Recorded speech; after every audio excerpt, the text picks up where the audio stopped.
Muy buenas tardes a todos y a todas. Bienvenidas a esta sesión del capítulo global en español de Paz. En el día de hoy tenemos una charla muy interesante que nos la va a estar dictando el expositor y SharePoint VP, disculpen, David Sánchez desde Costa Rica, mejores prácticas de SQL Server para implementar SharePoint. Solo quería recalcar los próximos eventos que tenemos durante las próximas semanas del mes de septiembre. La próxima semana un servidor, José Rivera, estaré hablando sobre índices columnares en SQL Server 2014. El 17 estará Ayes Portillo hablando sobre DAX. Y el 24 estará hablando Carlos Rojas sobre configurando réplicas en lecturas de SQL Server con Always On. Sin más preámbulos, los dejo con David para la exposición del tema. David. Bueno, muy buenos días, muy buenas tardes, dependiendo de donde nos estén viendo. Como lo decía José, vamos a ver las mejores prácticas de SQL Server para implementar SharePoint.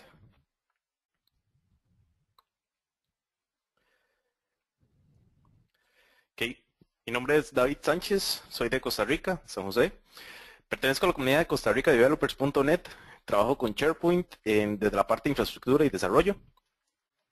Y la idea de esta charla es ver las mejores prácticas de implementación a la hora que se va a hacer una instalación, un deployment de SharePoint como tal. Entonces, para la agenda de esta charla, tenemos lo que es la implementación de SQL Server. Vamos a ver los escenarios que tenemos, digamos, y los objetivos que debemos considerar cuando vamos a hacer una instalación de SQL Server que va a ser exclusiva, digamos, para SharePoint, o que va a hacer uso de SharePoint. Vamos a ver, digamos, la integración de SharePoint y SQL Server con las diferentes versiones. SharePoint 2013 se puede instalar con SQL Server 2012, con SQL Server 2014 y con SQL Server 2008 R2 también. Tenemos, vamos a ver los diferentes tipos de bases de datos de SQL Server y de SharePoint. Vamos a ver la configuración de la base de datos model de SQL Server para SharePoint. Vamos a ver administrando bases de datos de SharePoint. Vamos a ver una introducción de lo que es el Shared Storage en SharePoint 2013, que es una nueva característica que se incluyó en esta versión. Y luego vamos a hacer una recopilación de las mejores prácticas de SQL Server para SharePoint.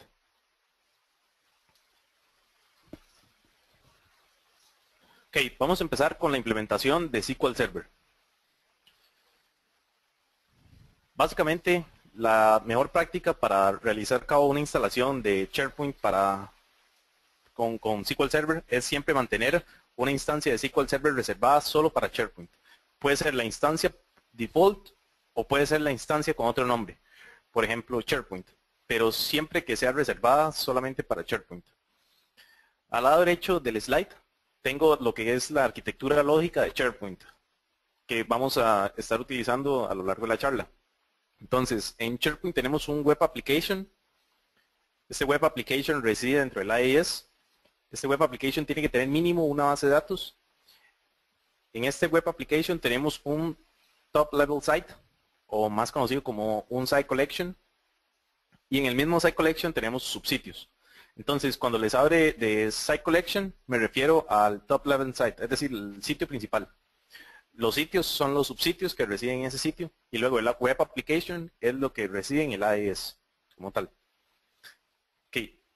Parte de las mejores prácticas para llevar a cabo la implementación de SQL Server es utilizar un alias para instancias con otros nombres. Esto simplifica mucho lo que es la parte cuando usamos, por ejemplo, alta disponibilidad o tenemos un clúster de SQL Server. Poder llevar a cabo de configuraciones del SQL Server es más sencillo cuando utilizamos un alias. Para esto, simplemente abrimos el Configuration Management de SQL Server. Nos vamos a la parte, digamos, del Native Client. Y desde aquí tenemos la opción de alias. Aquí agregamos un nuevo alias. Simplemente nos dice cuál va a ser el nombre del alias, cuál va a ser el puerto. En este caso, el puerto por default de SQL Server es el 1433. cuál va a ser el servidor. Entonces, es parte de las recomendaciones para la implementación de SQL Server. Luego, es importante recalcar de que en SQL Server las instancias se administran por separado. Es decir, cada instancia tiene su propia configuración. Por esto la importancia de separar una instancia reservada solo para SharePoint. Porque SharePoint requiere ciertas configuraciones que puede ser de que no sean las mismas que se vayan a compartir con otras aplicaciones. Y por esto es la recomendación. Sin embargo, entre las instancias se comparten ciertos recursos. Como por ejemplo, cuando hacemos la instalación de SQL Server, todos los objetos que se instalan de manera compartida con el SQL Server. Como por ejemplo, el SQL Server Management Studio. Aparte de que cada una de las instancias que están ejecutándose en el servidor comparten recursos entre ellos, como por ejemplo CPU y memoria. La integración de SharePoint y SQL Server, básicamente SQL Server es el endfront, digamos, básicamente digamos toda la parte que almacena la información que está en el SharePoint. O sea, es la que tiene, digamos, absolutamente toda la información de los datos, de las listas, de las bibliotecas, de los sitios y demás. Hablando de toda la plataforma, aproximadamente un 93.8% de la información de SharePoint se almacena en SQL Server. Entonces, es por eso la importancia de mantener siempre las mejores configuraciones en el SQL Server para obtener un buen rendimiento en lo que es la plataforma de SharePoint.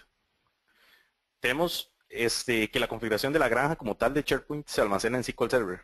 Vamos a ver más adelante en las bases de datos que tenemos de SharePoint cuál es la base de datos que almacena la información de la granja.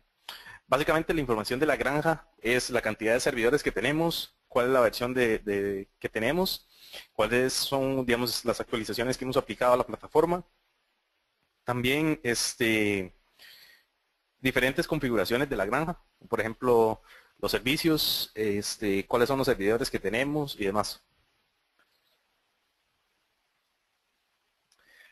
El Central Administration, que es, digamos, como un sitio donde tenemos toda la parte de la administración del SharePoint, contiene su propia base de datos de contenido. Es decir, cuando hacemos la instalación de SharePoint tenemos la base de datos de configuración como tal de la granja y la base de datos de contenido del Central Administration, donde están, digamos, todas las opciones y configuraciones para llevar a cabo la instalación de los servicios y aplicaciones del SharePoint. La mayoría de web applications deben contener al menos una base de datos de contenido. O sea, cuando creamos un web application, cuando creamos un sitio, digamos, en el IIS, siempre debemos especificarle una base de datos de contenido. La mayoría de todos los application services que tienen, que están corriendo en el SharePoint, al menos contienen una base de datos. Hay otros servicios que tienen más bases de datos y hay algunos que no requieren. Entonces, es importante, digamos, recalcar de que pues toda esta configuración de los servicios siempre es recomendable, digamos, realizarlo de manera manual en un ambiente de producción y no utilizando el wizard de configuración de SharePoint para ambientes de producción.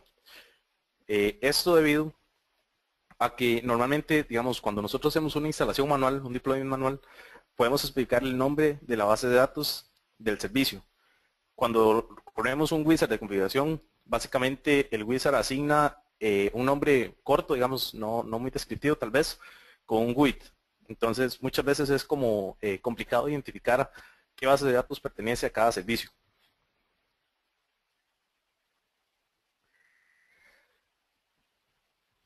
Ok, las colecciones de sitios pueden compartirse en una sola base de datos. Un límite por defecto es 5000, es decir, de que podemos tener 5000 colecciones de sitios en una sola base de datos.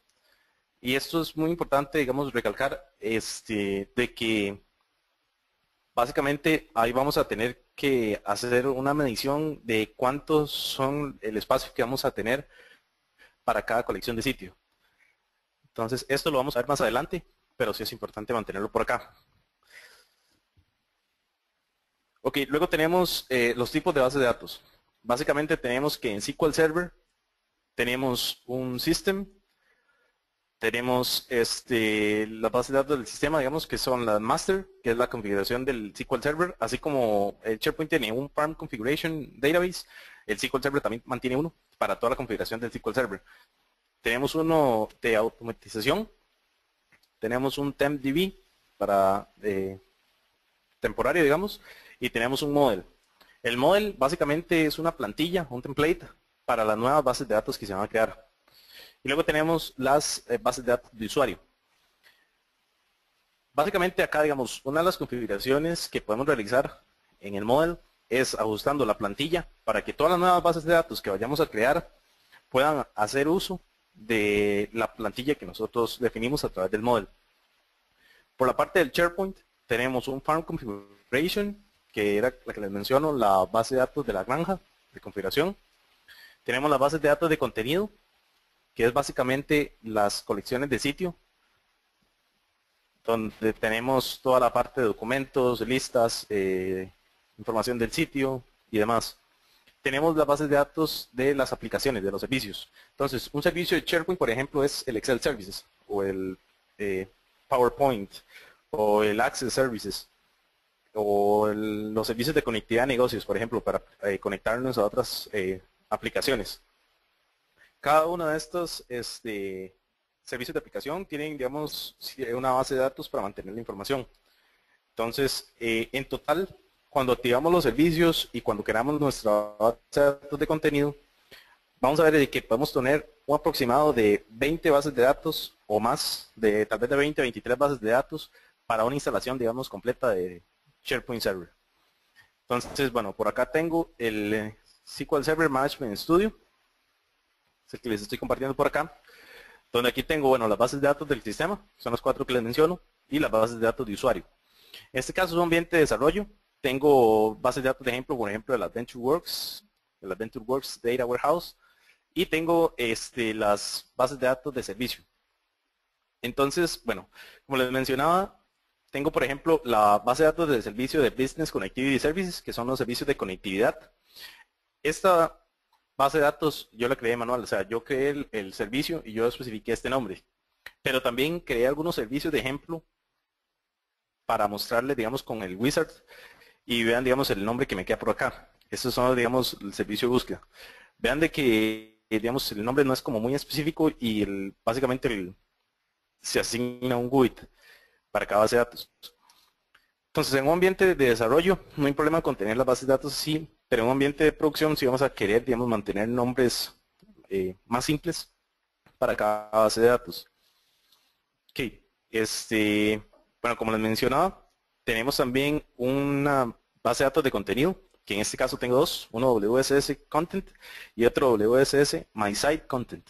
SharePoint tiene características de una red social empresarial, entonces a través de My Site es que se crean ese contenido. Entonces aquí recibe todo el contenido que es básicamente orientado a lo que es este servicio. Ok, luego tengo básicamente las demás bases de datos son propias de los servicios. Por acá tengo el SharePoint Config, que ese es el nombre por defecto de la Front Configuration. Acá tengo, digamos, toda la parte de la cantidad de servidores que tengo, los servicios que se ejecutan en los servidores y demás. Ok, esta configuración también la puedo ver desde el Central Administration. En este caso aquí tengo este Central Administration en un SharePoint de ambiente de desarrollo que tengo por acá. Entonces, ok, como les decía, desde acá del System Settings yo puedo ver, por ejemplo, cuáles son los servidores que pertenecen a esta granja. Toda esta información está almacenada en la base de datos de configuración del SharePoint. Entonces aquí me dice, ok, ¿cuál es la base de datos de configuración? ¿Cuál es el nombre? ¿Cuál es el servidor? ¿Y cuál es la versión que tengo?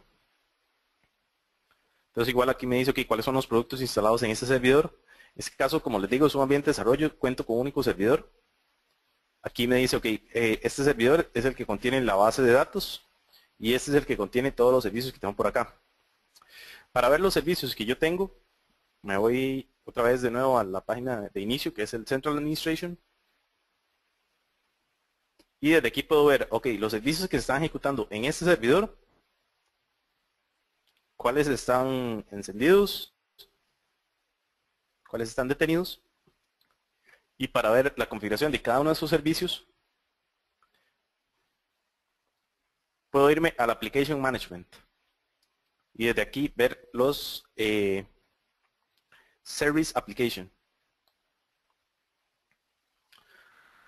Básicamente desde acá tengo la lista de cada uno de los servicios que vimos anteriormente, pero desde aquí yo podría crear nuevos servicios. Entonces voy a abrir, por ejemplo, voy a intentar crear uno de Business Data Connectivity para que vean la parte de configuración. Entonces me dice cuál va a ser el nombre del servicio. En este caso yo ya tengo uno por acá, entonces bueno, no lo voy a crear solo para explicar el formulario. Me dice cuál es el nombre de la base de datos. Tengo de que es esta base de datos que estoy utilizando. ¿Cuál es el nombre? Vean que por defecto él me da este nombre con el GUID, que sería el nombre que él crea si utilizamos el wizard de configuración. En este caso, yo puedo personalizar esta base de datos, el nombre de la base de datos. Puedo explicar cuál va a ser el modo de autenticación de la base de datos. Si queremos usar un usuario de SQL o uno de Windows, vean que la recomendación es usar cuentas de servicio. Cada servicio yo puedo especificarle un failover un servidor de failover de la base de datos. Entonces, básicamente, si algo falla con el servidor de SQL Server primario, él se va a ir al failover y va a intentar conectarse y va a tratar, digamos, de mantener todos los datos que son propios del servicio a través del failover. Luego tengo el application pool, que esto es lo que se crea en la IES con la cuenta, digamos, definida que yo tengo para esta cuenta. Entonces es importante mencionar acá de que por recomendación también es buena práctica mantener cada una cuenta, digamos, separada para cada uno de los servicios que yo vaya a mantener. Ok, luego el wizard de configuración que les estoy mencionando es este que tenemos por acá. En el Central Administration, en la página principal, tengo lo que es el Configuration Wizard. Este Configuration Wizard lo que me permite es que yo pueda activar todos los servicios de la granja de manera automática. Entonces, si yo inicio el wizard de configuración, él lo que me va a decir es, ok, ¿cuáles servicios desea activar? Ven que por lo general vienen todos activos. ¿Cuál va a ser la cuenta de administración? Y él crea los servicios a partir de esa cuenta y crea básicamente las bases de datos. Para un ambiente de desarrollo es muy sencillo realizarlo de esta forma, debido a que no tenemos que ir por cada uno de los servicios activándolos y creándolos, sino que lo podemos hacer desde acá. Sin embargo, para un ambiente de producción, la recomendación es siempre especificar las cuentas, los servicios y demás para que cada cuenta tenga los privilegios que requiere y no sea una cuenta, digamos, de administración o una cuenta maestra que tenga acceso a todos los servicios. Ok. Luego, continuando con la presentación.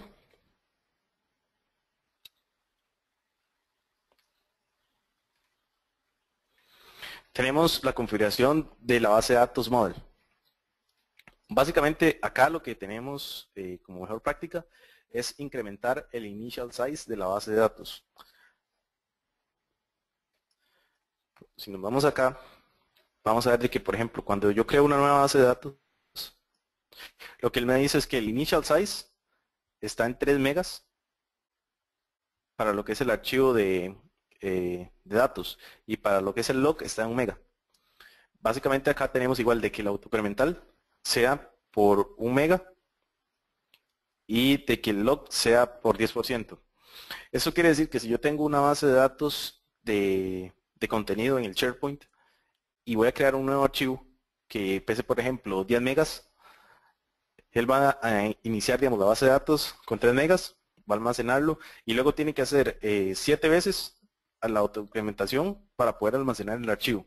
Entonces, esto nos puede afectar en la parte de rendimiento. Es, digamos, para el SharePoint, como estamos almacenando archivos blobs, como documentos y demás, la recomendación es incrementarlo. Entonces, esto lo podemos hacer mediante la configuración del Database Model. La otra recomendación es el autogrowth, como les mencionaba. Lo recomendable es usar megabytes y no porcentaje. Esto porque los megabytes es más consistente, es más exacto.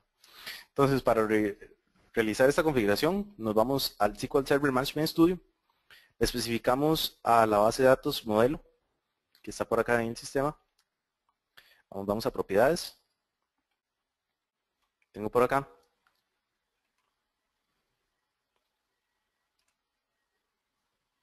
Ok, en files tengo le podría poner acá, por ejemplo, 500 megas. El autogrowth puede ser que le especifique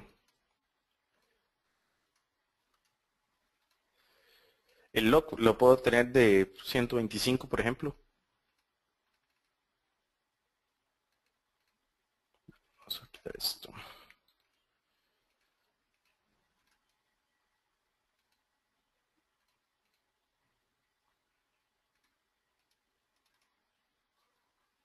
Ok. Vamos a crearlo acá. Ok, bueno, ya con esto, cuando yo creo una nueva base de datos, vean de que él me dice por defecto de que va a tener un tamaño inicial de 500 megas para lo que es el data y 125 para lo que es el log.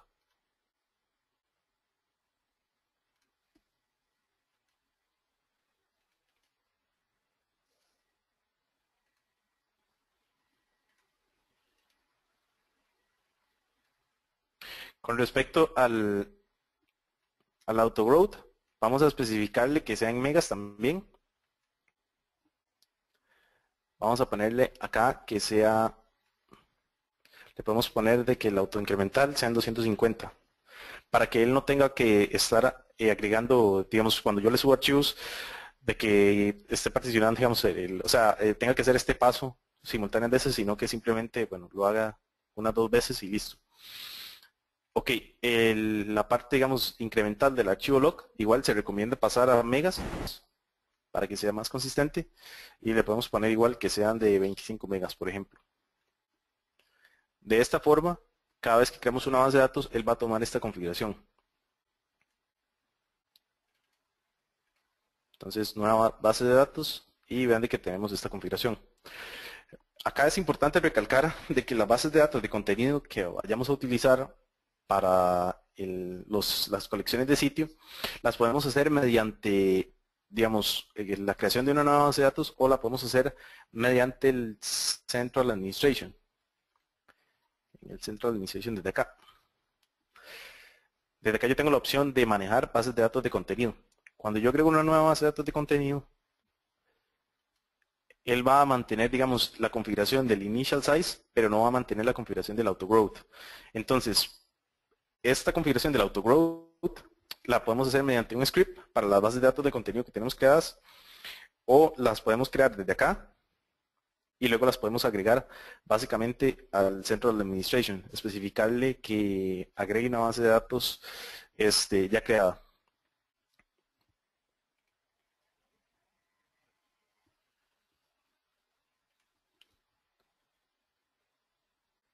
Ok.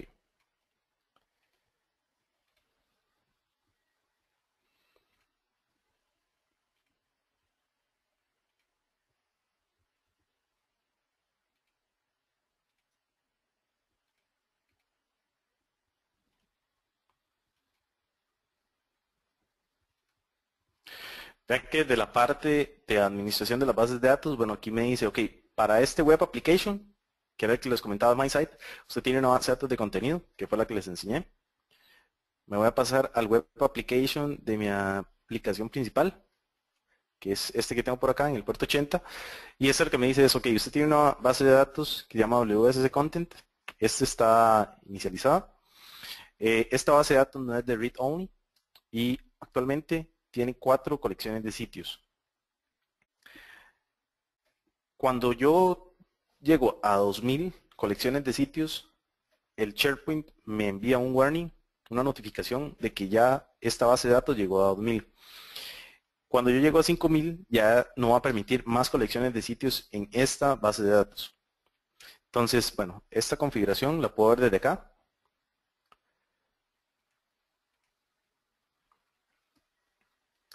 puedo remover la base de datos de contenido si ya no lo voy a utilizar, puedo cambiar la capacidad, digamos, por ejemplo, para el warning o para la cantidad máxima de colecciones de sitios. Y también puedo especificarle un failover database en caso que tenga otra cuenta por acá. En este caso, voy a crear una nueva base de datos para verificar de que nos esté respetando el initial size, basándose en el model database. Entonces, desde acá voy a crear una nueva base de datos de contenido.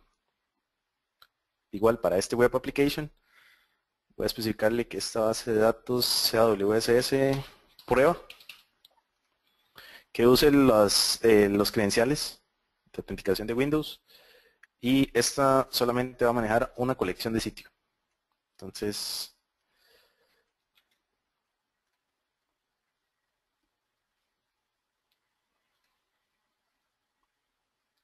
acá lo que hace el SharePoint básicamente es conectarse al SQL Server. Vamos a refrescar por acá.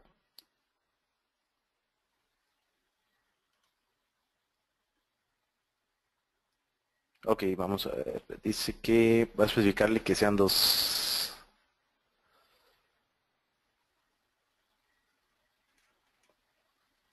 Que sean, por ejemplo, 5. Que el warning sea 3.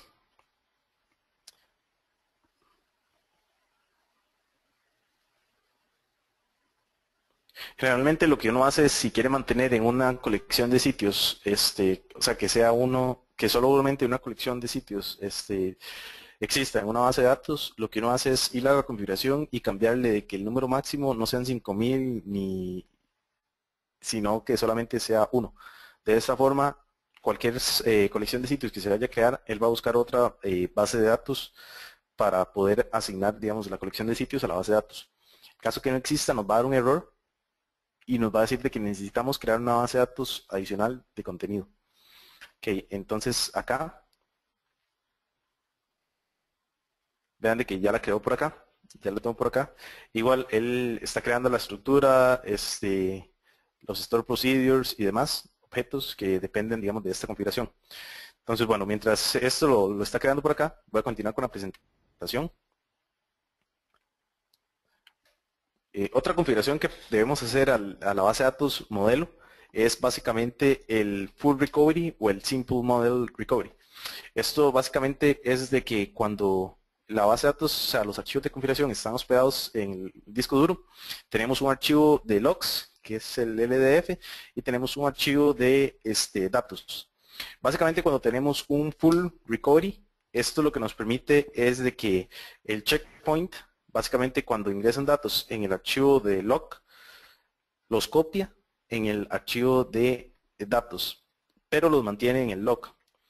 Cuando tenemos una configuración simple, un modelo simple, él lo que hace es mover todos los datos que estaban en el LDF y los pasa al MDF.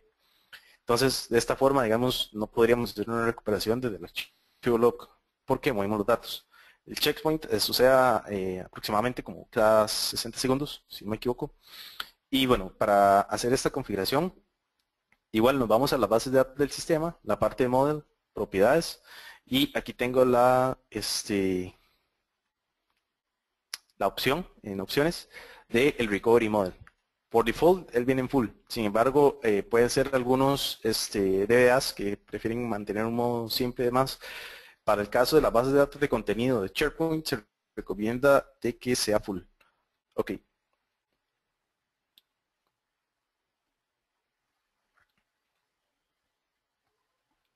Ok, como les decía, para administrar las bases de datos de SharePoint lo podemos hacer desde el Central Administration, en el Application Management. Ahí podemos ver la configuración. Y también parte de lo que podemos mantener son codes. Los codes lo que nos permiten, las cuotas estas, lo que nos permiten es a los administradores de SharePoint mantener un límite específico para cada colección de sitios. Esto quiere decir que, por ejemplo, si yo sé que el Departamento de Recursos Humanos va a utilizar un site collection, pero no quiero que ese site collection pase de los, qué sé yo, por decir algo, 10 gigas, entonces puedo especificar una cuota un quote y decirle al SharePoint de que limite el espacio de esa colección de sitios hasta 10 gigas. Esto igual lo mantengo en la parte del Application Management. Ok, desde acá, bueno, ya creo la base de datos de prueba. Desde acá voy a decirle de que esto va a mantener un número máximo de 1, 0. No quiero ningún warning.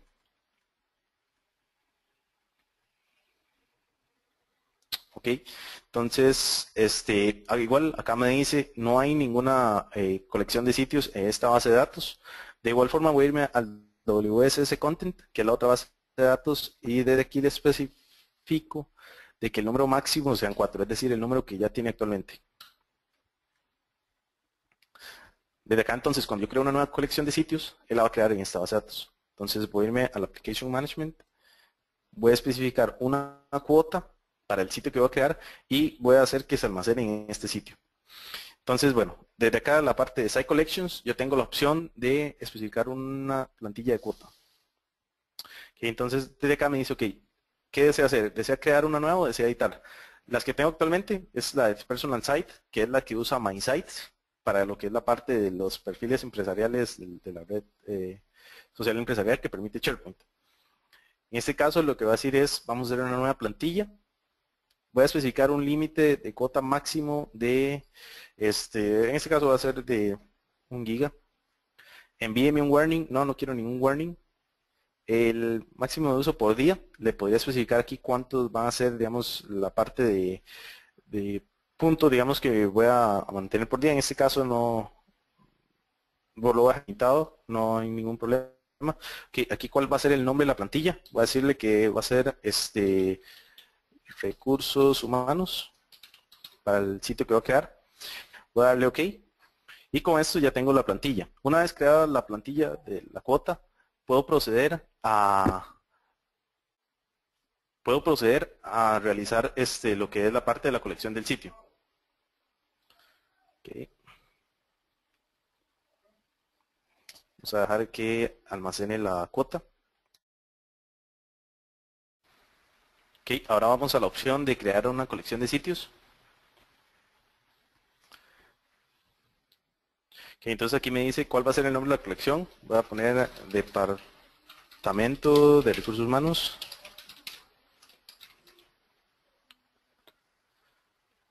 Sites RH.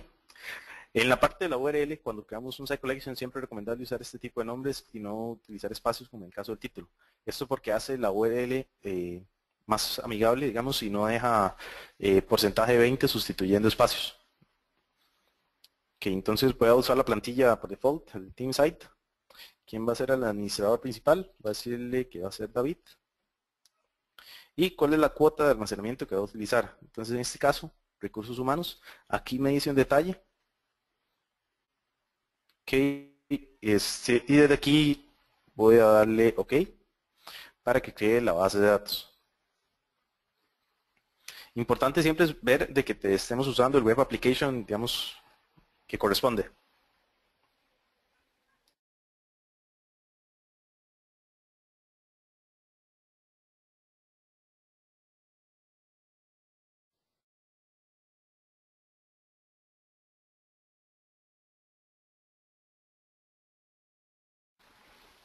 Que nos dice trabajando en esto no va a tardar mucho.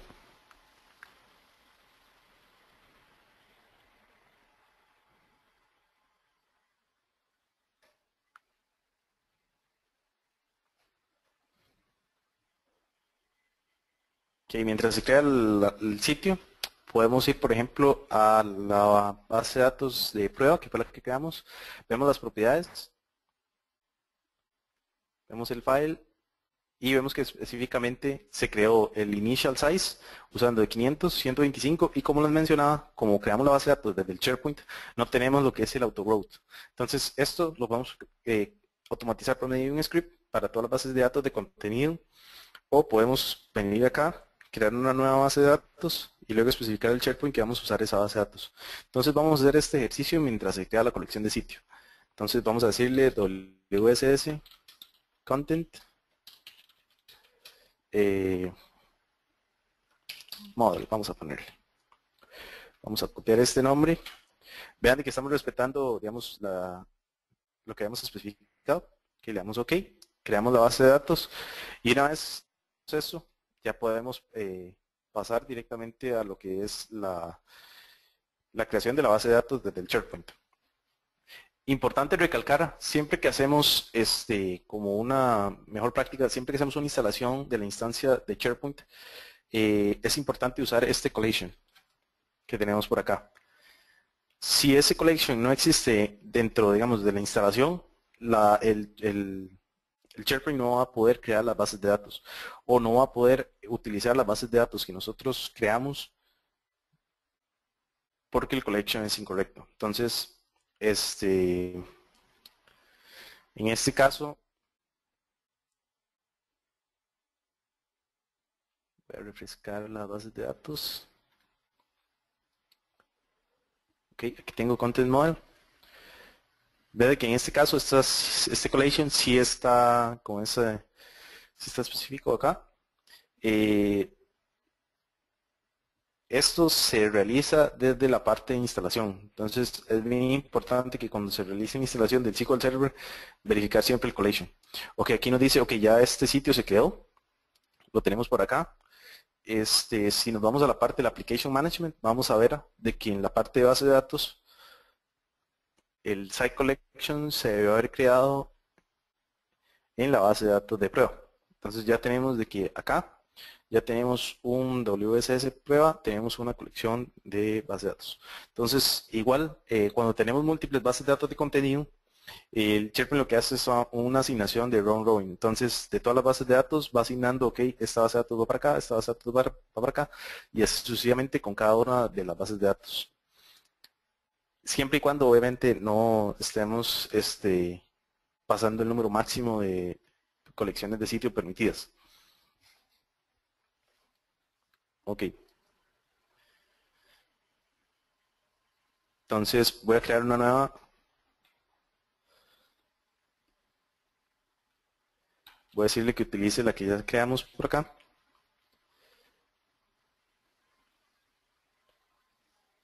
De esta forma es lo que hace el SharePoint, que me dice que la base de datos no contiene, digamos, el collection que debemos haber creado. Entonces, esta es la importancia, digamos, de mantener siempre el collection para la base de datos que creamos por acá. Entonces, ya sea que, digamos, eliminemos esta base de datos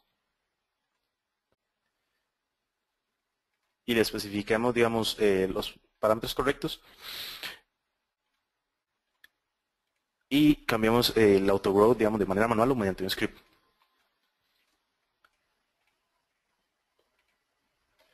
Okay, luego en la parte de administración, una de las preguntas más comunes es cuántas bases de datos necesito, y esto va a depender mucho de la necesidad que tenga la empresa. Es importante recalcar acá de que SharePoint permite diferentes tipos de funcionalidad y tenemos soluciones de inteligencia de negocios, tenemos soluciones de colaboración, tenemos soluciones para contenido empresarial. Entonces, básicamente, digamos, acá es como un levantamiento de requerimientos a ver cuál es, digamos, la mejor solución para lo que es el almacenamiento. Entonces, bueno, como les decía, la recomendación para mantener bases de datos de colección de archivos, de sitios, son 200 gigas. Esto es lo que recomienda Microsoft para, digamos, mantener un buen rendimiento. Sin embargo, estas bases de datos se pueden extender hasta 4 terabytes o 16 terabytes. Sin embargo, para archivos tan grandes se recomienda, digamos, de que las colecciones de sitios estén aisladas. En este caso, bueno, lo máximo cantidad de sitios, de colección de sitios que podemos tener por base de datos son 250,000. Para cada web application debe existir al menos una. Y bueno, digamos, en este caso, las mejores prácticas que les puedo recomendar es que si van a mantener una colección de archivos, una colección de sitios, perdón, que ustedes vayan a considerar que van a tener mucho almacenamiento, es que lo separen de la parte de la colección de sitios colaborativa. Es decir, por ejemplo, el intranet, de los departamentos que se usan, digamos, para subir archivos, para manejar listas de información, para hacer lectura y escritura. Y tratar de independizar, digamos, la colección de sitios que va a ser de un alto volumen en una base de datos aparte para que no afecte lo que es el rendimiento como tal, digamos, de la carga de las páginas, ni tampoco, digamos, a nivel de las búsquedas. Porque al mantenerlo, digamos, todo en conjunto, básicamente, pues el servicio de búsqueda va a empezar a hacer una búsqueda de todos los archivos históricos, por decirlo de alguna manera, que mantenemos en esas bases de datos, y se va a hacer muy pesado, digamos, el rendimiento. Entonces vamos a tener problemas en ese sentido. Entonces siempre es como especificar cuántas bases de datos vamos a mantener cuotas para cada sitio y ver, digamos, la cantidad de sitios o la jerarquía de sitios que vayamos a utilizar.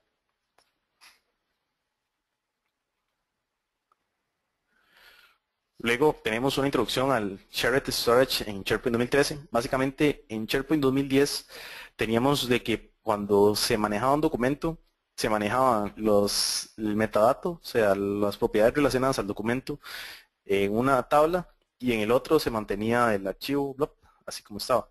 En el caso de SharePoint 2013 ahora esto cambió, se mantiene un blob index y se mantiene un caché, es decir, un chunk del archivo, digamos, se particiona el archivo y se almacenan, digamos, el archivo particionado en una base de datos, que son los blobs. Esto lo que permite es que cuando yo, por ejemplo, mantengo una biblioteca con un conversionamiento, cada vez que yo agregue una versión, solamente se va a almacenar el cambio. No se va a almacenar una nueva versión como tal del documento, lo que hace de que la base de datos tiende a crecer mucho, porque estamos almacenando prácticamente el mismo archivo dos veces por la diferente versión que tenemos ahí. Entonces, bueno, aquí hay un artículo de TechNet sobre básicamente, digamos, todo lo que es mayor detalle del storage. Sin embargo, bueno, voy a hacer una demostración por acá. Voy a volverme al Central Administration. Ok, el sitio que habíamos creado era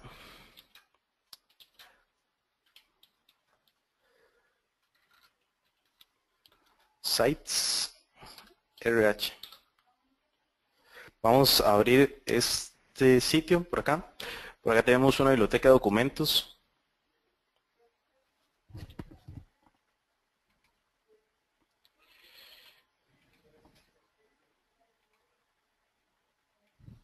Y por acá en mi escritorio tengo un archivo de PowerPoint. Ok, antes de subirlo, voy a irme a la biblioteca y voy a especificar el versionamiento de la biblioteca. Voy para acá. En la parte de configuración, me voy a la parte de versionamiento y le especifico que voy a mantener versiones mayores y versiones de borrador. Entonces, igual, parte de las buenas prácticas que puedo mantener acá es siempre especificar un número máximo de las versiones que vaya a manejar, tanto para las mayores como para las de borrador. Entonces, por ejemplo, podemos decir que voy a mantener 10 versiones principales y 5 versiones de borrador, por decir algo. Entonces, esto hace que básicamente los usuarios cuando usen versionamiento tengan la capacidad de usar este historial del archivo, pero no tengan pues versiones que nunca van a utilizar, como por ejemplo más de 60 versiones, más de 80 versiones. Que ya con una vez configurado eso, voy a proceder a subir la presentación que tengo por acá. Si bien es un archivo de 5 megas y medio, ok, ya lo tengo por acá. Si me voy a la parte del historial,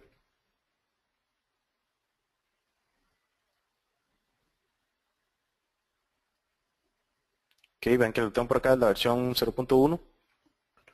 Y en la parte de la base de datos, voy a irme por acá. Hemos dicho que este estaba por acá, entonces voy a hacer una nueva consulta sobre esta base de datos. Especificar que me traiga todas las propiedades de AllDocs, donde el nombre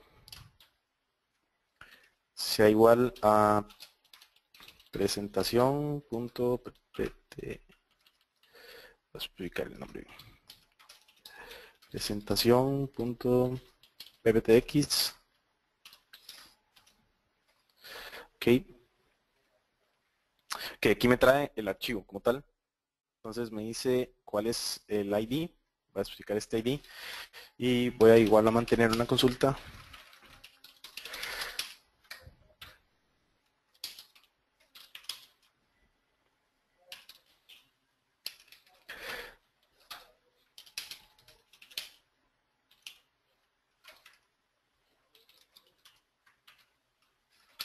Donde el ID del documento es el GUID que tenemos por acá. Y en este caso, bueno, eso es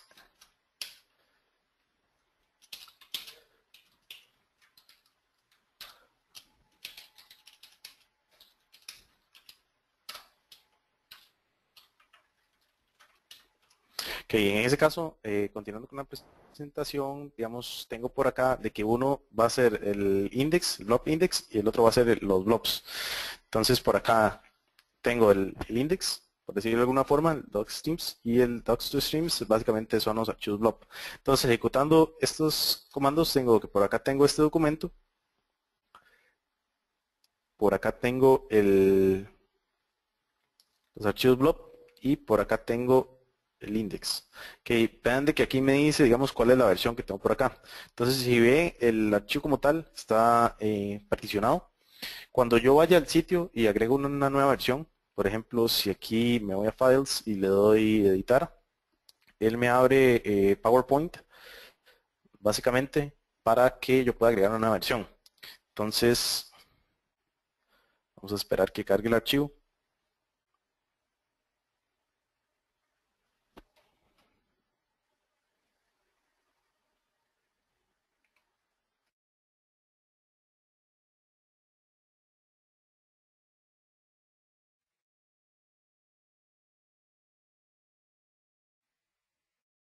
Aquí tengo la presentación que abrimos. En este caso voy a agregar un nuevo slide. Ver, gracias por su atención. Saludos a todos. Y guardamos. Ven de que acá en ningún momento básicamente descargué del servidor, simplemente me conecté. Aquí él les está diciendo, lo está actualizando a SharePoint. Ya lo actualizó. Cerramos por acá. De regreso en el SharePoint voy a mantener igual una consulta sobre la versión que tenemos por acá. Y me debería mostrar de que tenemos una segunda versión. Ok, perfecto. Nuevamente, al hacer la consulta, vamos a ver de que igual él almacena un index y en los archivos de blob él me crea aquí una nueva versión, un hit de versión. Ya está la 0 y está la 1. Entonces, bueno, esta es la nueva forma, digamos, de almacenar archivos blob en la parte de SharePoint con SQL Server. En la parte de lo que es, digamos, se voy a almacenar archivos muy grandes, por ejemplo, archivos de 1 GB o superior. La recomendación es utilizar un Remote Blob Storage, que es básicamente que pueda almacenar archivos fuera de la base de datos como parte del SharePoint.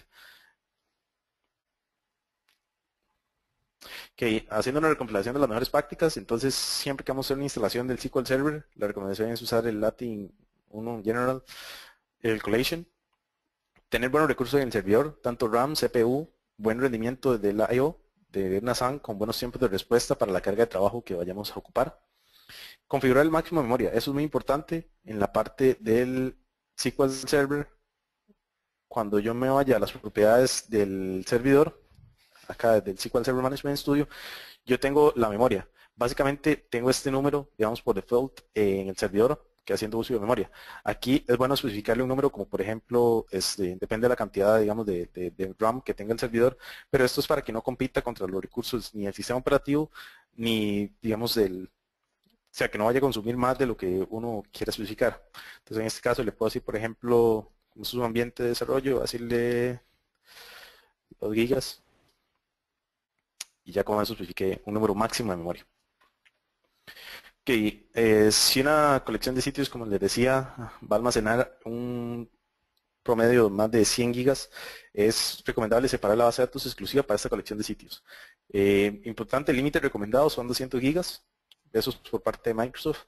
Estos tamaños superiores que excedan los 200 gigas o que excedan los 100 gigas, es recomendable tenerlo en un ambiente histórico, una colección de aparte, para que no afecte los ambientes colaborativos. Utilizar quotes en los sitios para controlar el almacenamiento, que eso ya vimos una cuestión. Y sí es importante, súper importante, no modificar las estructuras ni los contenidos de la base de datos de SharePoint directamente en la base de datos, o sea, del SQL Server Management Studio. Esto debido a que hay triggers, store procedures, índices y demás objetos que tienen dependencias y pueden causar grandes fallas en la disponibilidad y en la actualización de la plataforma. Además de que se rompe el contrato de soporte, digamos, de la plataforma por Microsoft. Entonces, bueno, la recomendación es hacer consultas, pero no hacer ningún cambio, digamos, propio en las bases de datos de SharePoint. De mi parte, digamos, eso ha sido todo en esta presentación. Cualquier consulta, por acá voy a estar a la orden. Sí, bueno, es importante hacer el agradecimiento a Paz, el Virtual Chapter. Acá tienen la página, aquí tienen las cuentas de redes sociales, canal de YouTube, el SlideShare. Por acá tenemos también lo que es, bueno, el Paz Summit del 2014, donde es un evento anual que se realiza este año, se va a realizar en Seattle. Entonces, bueno, José nos puede brindar mayor detalle del evento. Sí, sí, David, vamos a atender rapidito unas preguntas por acá primero. Ok, perfecto, está bien. Tenemos una pregunta de Daniel Gómez de Ecuador, que nos dice, ¿qué es más recomendable en términos de administración? ¿Usar un site collection multidepartamental o un content database o usar un site collection por departamento con su propio content database? Ok, eso depende mucho, digamos, de qué tanto, digamos, información y documentos se vaya a almacenar por cada departamento. Generalmente, digamos, para una pequeña organización, una pequeña y mediana organización, las empresas que tienen implementado SharePoint tienden a tener un solo site collection. Sin embargo, si es, digamos, gran cantidad de documentos lo que se va a manejar, sí es recomendable, digamos, separar los site collection para cada departamento y también separar las bases de datos. Sí es importante acá de que cuando trabajamos con múltiples site collections, los permisos van a estar pues reservados para cada departamento. Entonces, generalmente lo que se puede trabajar es un sitio principal donde mantiene, digamos, la información sobre cada departamento, pero para uso interno del departamento se maneja una colección reservada, digamos, un site collection para uso interno propio del departamento, donde los permisos van a ser reservados solamente para el personal de ese departamento. Y bueno, también la parte del el web application sí es recomendable que sea solamente, digamos, uno.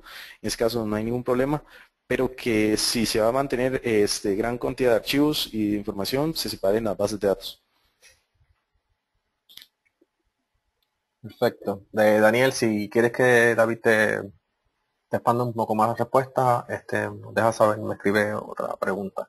El momento creo que esa es la única, todos los que estén por ahí todavía. Ok, muy bien, Daniel. Eh, si alguien más tiene alguna pregunta, por favor. Ok. Vamos a ver, creo que entró otra por ahí.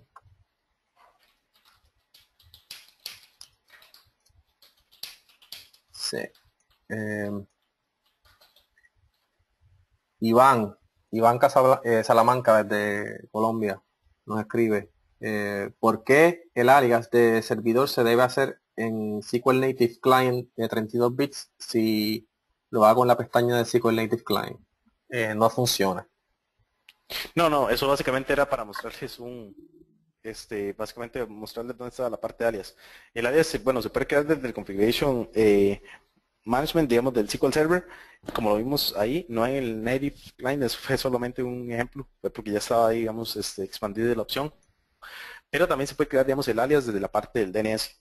Entonces, si ustedes como administrador de la empresa tienen acceso a los servidores de los controladores de dominio, DNS y demás, pueden crear el alias de ahí o de la parte del configuration del SQL Server. Igualmente, Iván, si quieres que David te expanda, déjame saber por y poner de las preguntas. No hay más ninguna pregunta ahora mismo. Vamos a pasar las láminas. Déjame la guía esa la del Summit. como mencionaba David ahorita, el PAS Summit, esto es el evento más grande de toda la comunidad de SQL a nivel mundial. Va a ser este año en Seattle, en la primera semana de noviembre, del 4 al 7. Y para todos los que quieran participar de esta conferencia, hay un código de descuento de estos $150, es el VCSUM 17, y con ese código pueden obtener $150 de descuento. El código también está en nuestra página de Facebook, que lo pueden buscar por allá, y al momento está en $1,895 el registro. Pásalo a la lámina,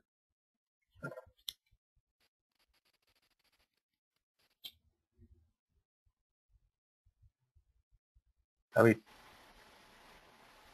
Ok, Sí, te escucho. esto es parte del programa de reconocimiento de paz. A toda persona que usted entienda que ha hecho un trabajo excepcional y debe ser reconocido como un voluntario sobresaliente, aquí está el correo electrónico volunteerrecognition@sequelpaz.org, y ahí puede nominar a aquella persona que usted entienda que ha hecho una contribución a la comunidad. Igualmente, hay también un premio anual que se da también en el Summit a la persona que representa el voluntariado a nivel global, y se llama el Passion Award Winner. Las nominaciones están abiertas igualmente para todas las personas que usted entienda que deben de merecer este premio. Próxima.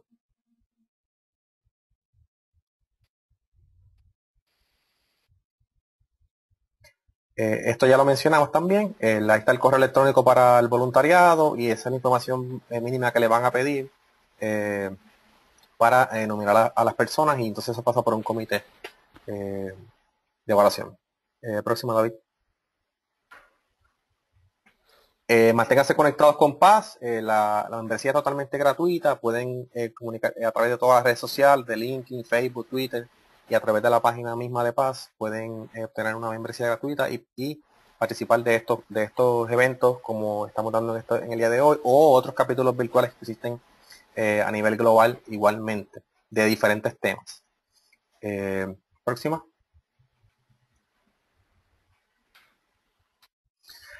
No queda más que introducir al próximo evento, que es la próxima semana. Un servidor, José Rivera, les voy a estar hablando sobre los índices columnares en SQL Server 2014, cuáles fueron las mejoras que realizaron a los mismos en esta nueva versión, y cómo vamos a poder usar los mismos en ambientes en SQL Server 2014. Vamos a regresar rápidamente. Manténgase activos en el Facebook para más detalles sobre la charla, y en el seminario va a salir también un poco más de información de cómo registrarse y los próximos eventos. No. Ok, Iván nos vuelve a decir lo siguiente. Lo que pasa es que antes he creado alias desde SQL Native Client y no funciona. Se debe hacer desde 32 bits. David. Ok, digamos, el native, o sea, tenés que ver, digamos, cuál es la versión que tenés. En este caso, bueno, igual tenés 32 bits, tenés alias de 64. Puedes replicar básicamente el alias y verificar que si estás en un ambiente de dominio también tenés que tener, digamos, apuntando a la dirección del servidor. En este caso, igual acá, en la parte del DNS, simplemente te vas al forward, te vas al dominio, agregas un nuevo alias, básicamente pones cuál es el alias que vas a estar utilizando o que pusiste en el DNS, en el SQL Server Management Configuration, y cuál es el nombre del servidor, digamos, al que estás apuntando. Eso para mantener. Igual, esto es recomendado, digamos, cuando estamos usando clúster de SQL Server y demás para mantener actualizaciones fáciles, digamos, a nivel de cambios en el servidor, para especificarles simplemente un alias al nombre de la base de datos en el SharePoint. De igual forma, acá en la parte del manejo de base de datos en el Application Management de SharePoint tenemos la parte de especificar un server database default. Desde acá es donde pondríamos básicamente el alias para estar apuntando al SQL Server. Entonces, bueno, de acá podemos ubicar una cuenta. En mi caso, bueno, como es un ambiente único, un servidor de SharePoint, un servidor de SQL Server y un servidor de Active Directory, simplemente pongo la dirección del servidor y listo. Cualquier consulta adicional, nos puede contactar o me puede escribir a mi cuenta de Twitter, David Sánchez A.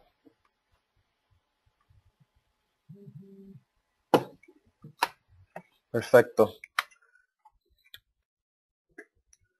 Bueno, David, creo que a menos que alguien más tenga alguna pregunta por ahí, no queda más de darte las gracias, ¿verdad? Por tu tiempo y este contenido que has preparado para nosotros en el día de hoy. Eh, Muchísimas gracias. y pues hasta la próxima. Perfecto. Hasta luego. Gracias a todos por la atención. Un placer haber compartido con ustedes.